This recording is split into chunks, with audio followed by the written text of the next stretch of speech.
The diamond bracelet wasn't just missing, it was a bomb, taking down the final moments of Lila's peace. Life in her father's grand mansion had become a delicate dance around landmines, all placed by Vivian, her stepmother. Vivian, with her perfectly coiffed hair and a smile that never quite reached her eyes, was a public darling.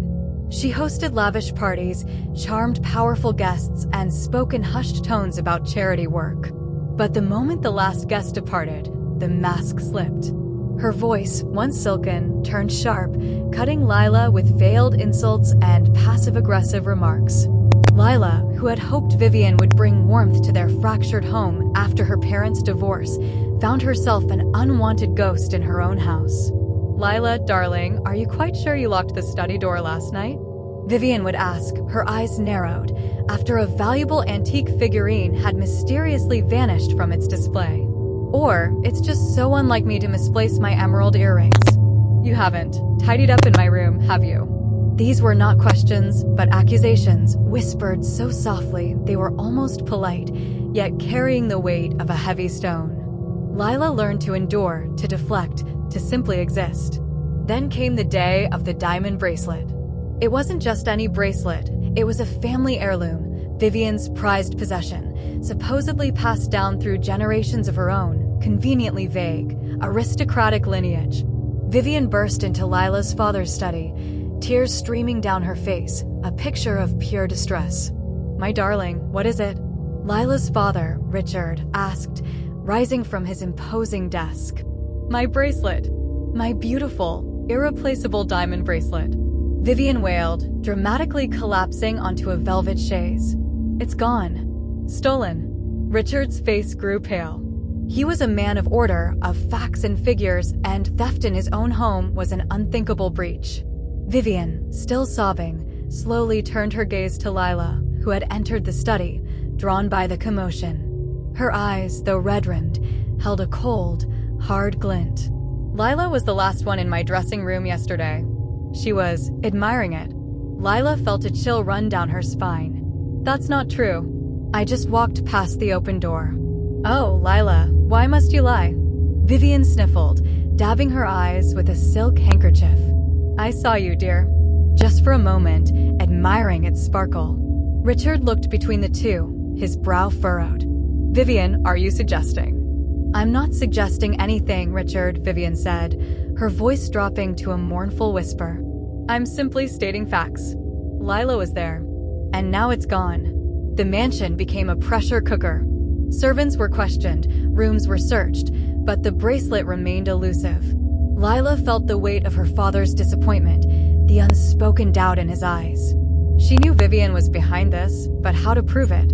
Lila refused to be Vivian's scapegoat. She decided to investigate. She noticed things.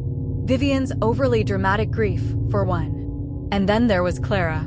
Clara, Vivian's daughter, was a whirlwind of expensive clothes, dismissive sneers, and a perpetually bored expression.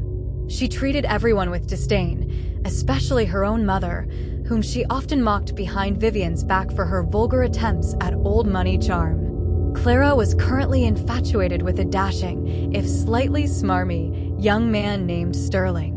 He had an air of inherited wealth, drove a flashy car, and whispered promises of a grand future into Clara's ear.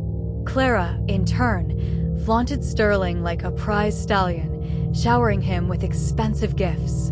Lila had overheard Clara bragging about Sterling's plans to buy her an engagement ring, so big it'll make mother's trinkets look like candy wrappers. Lila's suspicions sharpened. She began watching Clara and Sterling more closely. She noticed Sterling always had cash, but never seemed to actually work. His stories about his family's holdings were vague, always changing. Clara, meanwhile, seemed to have an endless supply of money for extravagant shopping trips and gifts for Sterling, far more than her allowance could cover. One afternoon, Lila, feigning an interest in Clara's latest fashion magazine, slipped into Clara's room while she was out. Hidden beneath a pile of designer scarves, Lila found a stack of letters. Not the mushy love letters she expected, but invoices for a high-end pawn shop, alongside passionate, coded notes from Sterling. He praised her generosity, and spoke of their shared future, hinting at grand schemes. Lila pieced it together. Clara wasn't just spoiled. She was desperate for Sterling's approval, convinced he was her ticket to a life even grander than her mother's. And Sterling? He was a con artist, using Clara's infatuation and her access to her mother's new husband's wealth. Clara had been stealing valuables from the mansion, not just Vivian's bracelet, but also her father's antique cufflinks, a rare jade figurine, and a collection of vintage watches, to fund Sterling's lavish lifestyle, all under the promise of marriage. The moment of truth arrived at Richard's annual charity gala, the most anticipated event of the social calendar.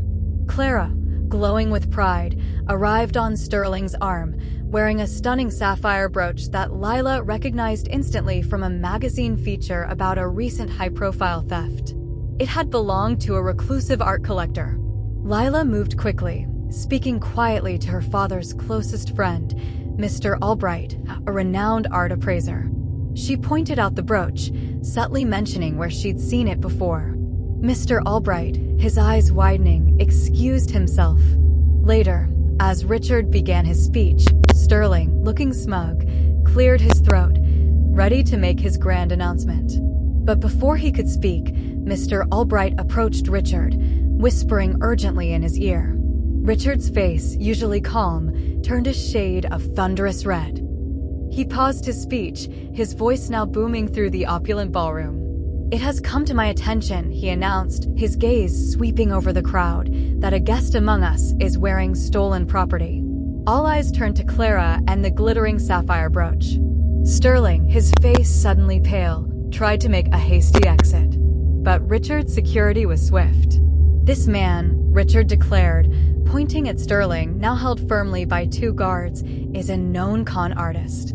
And this brooch, worn by my stepdaughter, was reported stolen weeks ago." The ballroom erupted in gasps and whispers. Sterling, cornered, panicked. "She gave them to me," he shouted, pointing a frantic finger at Clara. "She's the thief. The spoiled little rich girl wanted to buy my love." Clara's face crumpled. Her grand dream, her perfect future, shattered into 1,000 pieces right before the elite of the city. Vivian, for once, was utterly speechless, her own carefully constructed image crumbling alongside her daughter's. The diamond bracelet, along with the other stolen valuables, was found in Sterling's apartment. Richard, humiliated but clear-eyed, divorced Vivian, giving her no inheritance or compensation. She was disgraced and cast out from the elite circles she had so desperately tried to join. In the quiet aftermath, Richard found Lila in the mansion's library, gazing out at the gardens. He sat beside her, a weary sigh escaping him.